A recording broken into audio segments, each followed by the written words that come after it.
अस्सलामुअलैकुम। आज जुम्मा था तो मेरी दुनिया की भाग दौड़ से छुट्टी थी और आज का सारा दिन मेरा बच्चों के नाम था।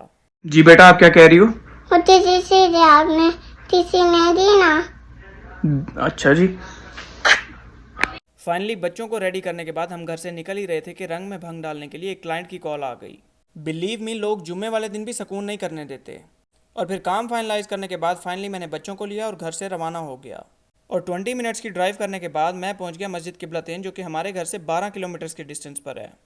आज मैं मौजूद हूँ मस्जिद किबलतैन यानी दो किबलों वाली मस्जिद। इसे मस्जिद किबलतैन इसलिए कहा जाता है क्योंकि शुरू के चंद सालों में मुसलमानों का किबला मस्जिद अक्सा हुआ करता था, लेकिन आप सल्लल्लाहु अलैहि वसल्लम की दिली ख्वाहिश थी कि उनकी उम्मत का किबला काबा शरीफ, और यहीं पर अल्लाह ताला की तरफ से आप सल्लल्लाहु अलैहि वसल्लम पर वही नाजिल हुई और उन्होंने अपना मुंह मस्जिद अक्सा की तरफ से फेरकर काबा शरीफ की तरफ कर लिया, इसीलिए इसे मस्जिद किबलतैन कहा जाता है।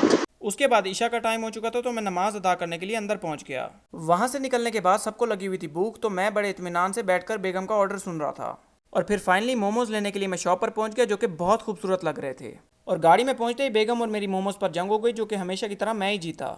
मोमोज की बाइट लेने के बाद मैंने यगमुश उठाने के लिए शॉपर में हाथ डाला और जब वापस पलटा तो बेगम सब कुछ सफा चट कर चुकी थी। मैंने भी हार नहीं मानी और छोटी बहन की प्लेट देखते ही मैंने उस पर डाका डाल दिया। उसके बाद मैं बच्चों को लेकर इस न्यू कैफ़े पहुंच गया, जो कि हमारे घर से सिर्फ 2 मिनट की ड्राइव पर था। अंदर पहुंचने के बाद मुझे एहसास हुआ कि बच्चों के साथ यहाँ पर एंजॉय करना नामुमकिन है, लेकिन यहाँ पर गुड न्यूज़ ये थी कि इन्होंने बच्चों को ठिकाने लगाने का पूरा इंतजाम किया हुआ था। और फिर 15 रियाल लेने के बाद कैफ़े वालों ने हमें 1 घंटे के लिए सुकून फराहम किया। उसके बाद मैं इस तोते के पास पहुंचा, जो किसी रीज़न की वजह से बहुत गुस्से में था, तो मैंने दोस्ती का हाथ बढ़ाया, जो उसे पसंद नहीं आया। इनके पास बर्ड सेंचुरी भी थी, जिसकी एंट्री फीस 10 रियाल थी। और अंदर पहुंचते ही मुझे वेलकम किया इन पपीज़ ने, जिनको देखते ही मैं प्यार किए बगैर रह ना सका। अब इस बात पर भी नेगेटिव कमेंट्स आना शुरू हो जाएंगे। और फिर बनीज से छेड़खानियां करने के बाद जब मैं बर्ड सेंचुरी पहुंचा तो वहां पर माहौल माशाल्लाह बहुत खूबसूरत था, जिसका मतलब यह है कि इस जगह के लिए 10 रियाल भरना वर्थ इट है। यहाँ पर तकरीबन सारे ही बर्ड्स हैंड टेम्ड थे और बहुत फ्रेंडली थे। मेरा ये एक्सपीरियंस बहुत मज़े का रहा। अगर आप भी बर्ड लवर हैं तो ये जगह मैं आपको ज़रूर रिकमेंड करूँगा। और फिर हमारा 20 मिनट का टाइम पूरा हो गया और उन्होंने हमसे माजरत कर ली। और फिर अभी हम सुकून करने के लिए बैठे ही थे कि ये मैसेज देखने को मिला, जो कि आया तो 6 दिन पहले था, लेकिन देख मैं आज रहा था। जिन लोगों को समझ नहीं आई, ये मैसेज ये कह रहा था कि 19 अगस्त आपकी विजिट वीज़ा एक्सटेंशन की लास्ट डेट है, जो कि कल थी। और बस की टिकट्स अवेलेबल ना होने की वजह से मुझे गाड़ी रेंट पर लेनी पड़ी।